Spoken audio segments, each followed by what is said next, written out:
team. Absolutely. So, speaking of the team, let's get into the veterans of the team. And, we're not going to talk about every player on this Ravens defense. That would be a 4 hour long discussion. But overall, let's talk about just like a couple of different expectations. Who's a player that you're kind of looking forward to watching, and what are you thinking, they'll bring to the table this season? It can be a guy coming off an injury, or it could be just, a stable Patrick Queen, whoever it is. What are your kind of expectations for a veteran on this team? I gotta go for the sophomore, Adolfo Way. Okay. I gotta go back to that trench work. I mean, that's where yes, we've been hurting on the back end, but we've made a name for ourselves of having one of the best front sevens for the years that we've been in existence in the NFL. And I feel like Adolfo Way last year was that centerpiece that's going to help us get to being that strong front seven. So I feel like yes, we already know that he's an athletic freak of nature. But once we see that he's continued to add a technique to his skill set, man, listen, that trench work is going to be something real pretty.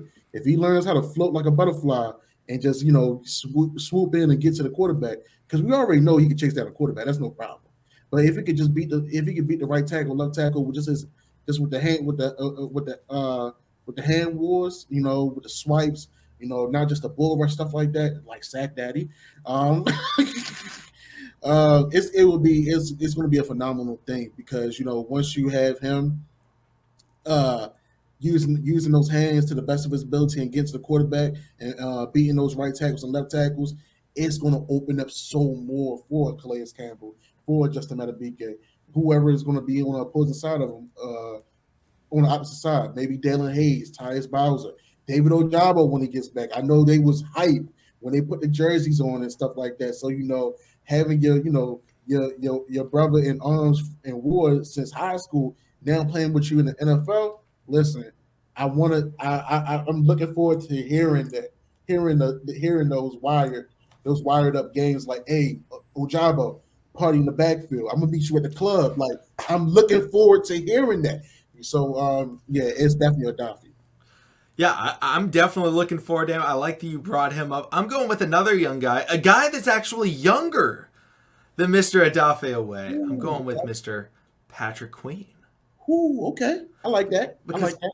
Patrick Queen, the second half of last year, really stepped up. When he switched off the mic and went back to the will, he started to look really good.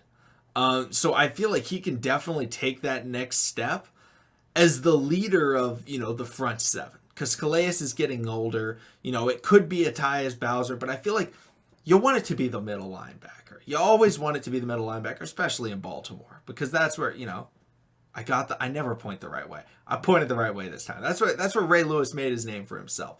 Right in the middle of that field, stopping the run, making those big hits. That's what Patrick Queen is going to have to start doing, and I think that's what he will start doing. I think Patrick Queen gets to the level of us being excited about him, because I think right now he's had a lot of great plays. He's kind of a roller coaster of a player.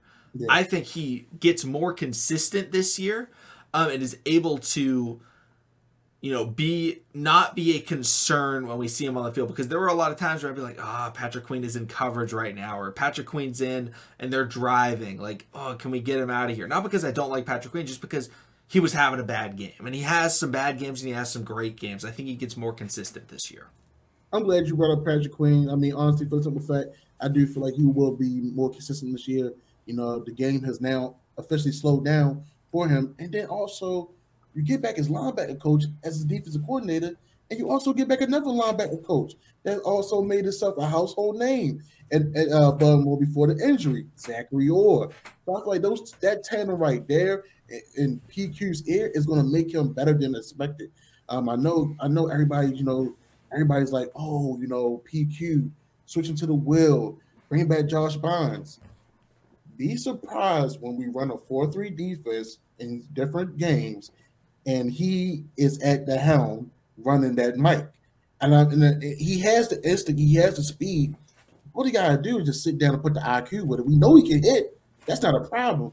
It's just I didn't seen coaches. I didn't seen coaches uh, lose their mind because they see they get into a guy's face. I see the athletic ability. You just gotta slow down, and that's what he has to do. Once PQ slows the game down, it's going to be crazy.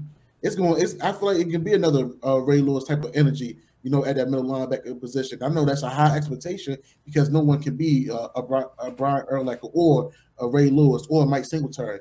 But I feel like Patrick Queen is really going to step into his own and make a name for himself this upcoming year. So I like that expectation for him. I want to bring up another guy.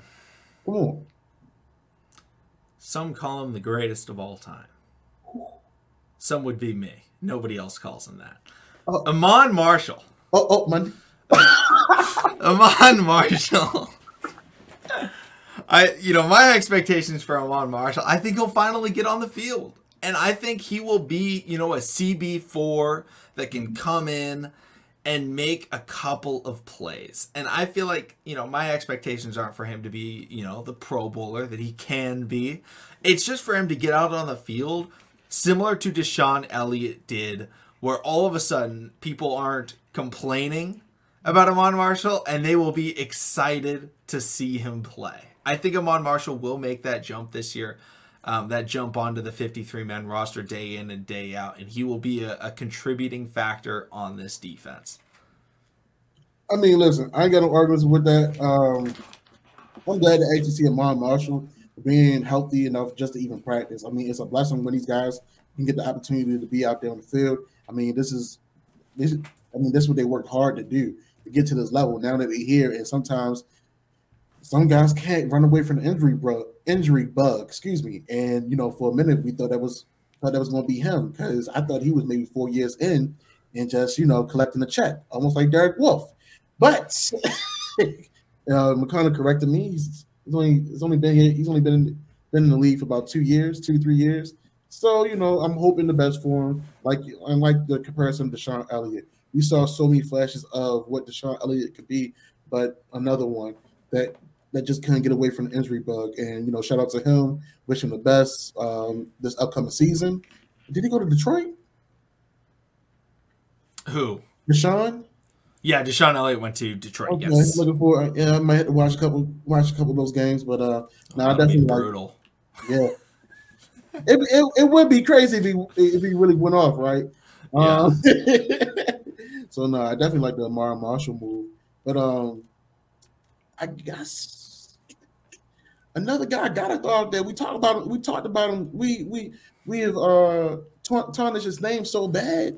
We might as well bring him up in the expectation. It's not going to be a high one, but I'm gonna go with Sack Daddy.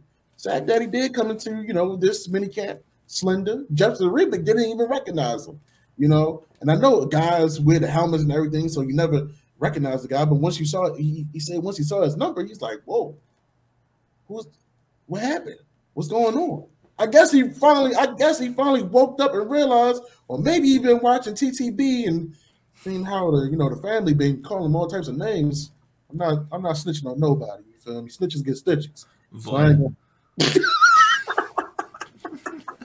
But I mean, honestly, I'm looking forward to him coming out. Maybe this will be his breakout year where he can really, get to it and get at the ball. I know he was highly sought from Louisiana Tech, past Terrell Suggs' record in college and things like that. And we definitely had the expectation, me personally, that he was going to, do that in the NFL, and it wasn't there. So I'm definitely looking forward to seeing what he's going to bring this year. Hopefully that he can be very contributing and help to, us making the Super Bowl run and being a stout defense. Yeah, I think we could see a little bit of Sack Daddy actually getting some sacks because he's been working on that technique. And the Ravens have changed up their defense a little bit. No more is it this, because Wink Martindale doesn't get edge rushers sacks. That's one of the issues. That's one of the difficulties of being a pure pass rusher like he is that Wink Martindale's like, he's going to put you in and then he's going to blitz and you're supposed to be the bait.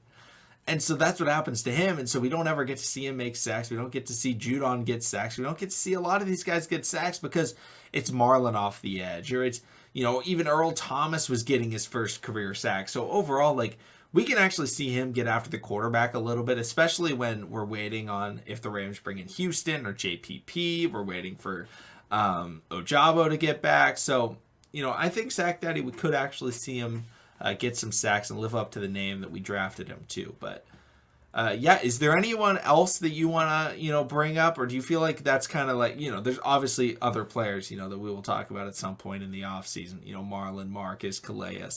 But is there any other under the radar guys that you can think of? Nah, not right now. Okay.